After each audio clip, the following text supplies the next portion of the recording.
విశ్వాసం అంటే ఏంటో తెలుసా అండి?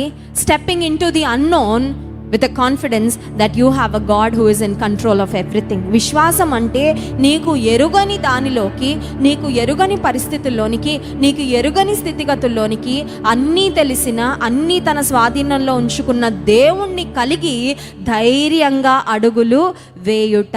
హల్లెలూయా.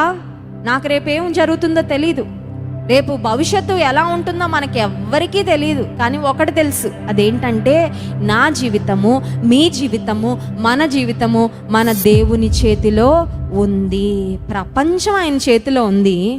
ప్రపంచాన్ని చక్కగా నడిపిస్తున్నాడు. నువ్వు నేను కూడా ఆయన చేతిలోనే ఉన్నాం. ఇక మనం భయపడాల్సిన అవసరం ఏంటి? ప్రపంచాన్ని అంతటినీ మేనేజ్ చేస్తున్న దేవుడు నిన్ను నన్ను మేనేజ్ చేయలేడా? నిన్ను నన్ను చూసుకోలేడా? నిన్ను నన్ను కాపాడలేడా? నిన్ను నన్ను భద్రపరచలేడా? నిన్ను నన్ను నడిపించలేడా? నిన్ను కాపాడువాడు కునుకడు, ఇశ్రాయేలును కాపాడువాడు కునుకడు, నిద్రపోడు.